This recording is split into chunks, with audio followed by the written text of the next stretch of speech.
Sherry? Umarap ka na lang na ibang face mo. Tama na. Basta ikaw ang gagawa ng fake, okay? Alis mo na ako. Papasyal ko si Amber.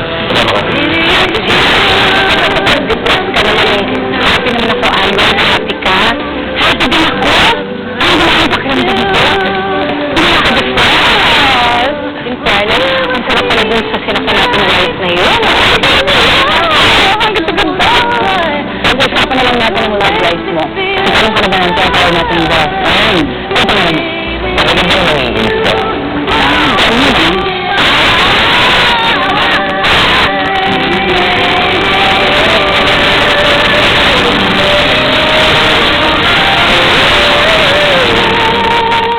Amber, gusto mo pa ba yan? Hindi ba pwedeng bumalik na lang siya? Talaga? O sige, bigyan. Ayaw mo na. Okay, fine.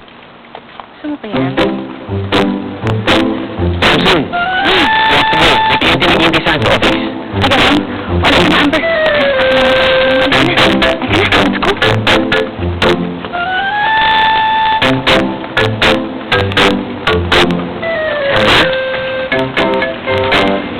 I know you're happy here, you're happy here. But you have to go. May kliyente ng hindi sa akin, you have to go to the office. Parang ayaw mo talaga? Tapos kung gusto mo, ako na ka na. Iwan mo na lang kami dalawa dito ni Amber, tapos nagtutulong tayo mamaya sa resto. Sige. Basta, nagamit ko tumawin ka.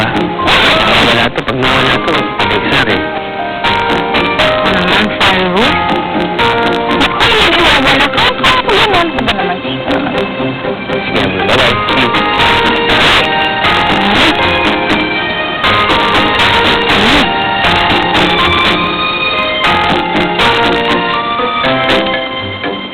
Ano?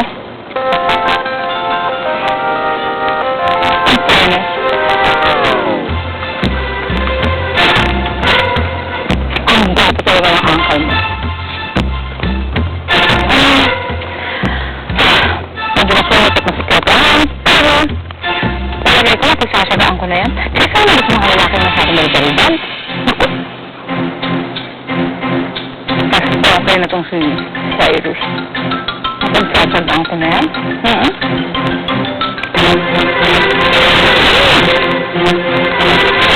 Ano ba na yan sa akin?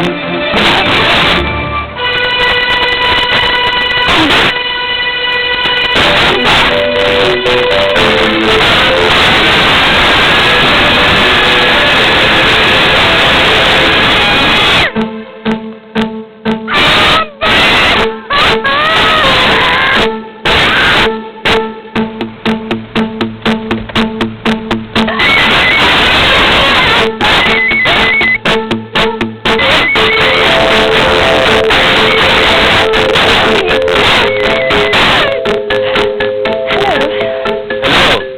Yes? Tumawag din ako para sabihin na huwag na kayo masyado matagal dyan. Bumalik ka ready para stop the lights na. Baka masyado matapos si Amber eh.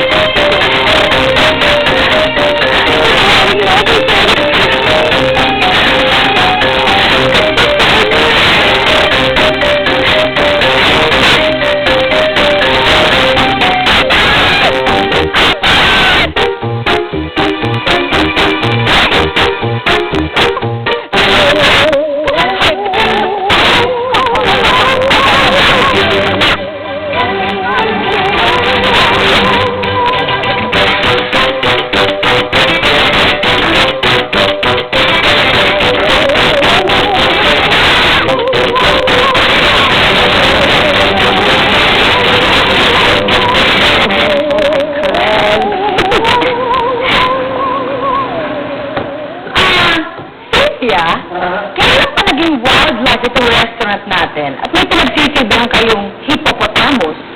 Ay, Garcia.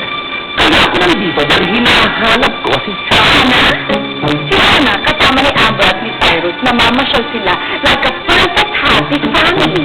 Kaya, anak, ang hinahanap ko si Chana.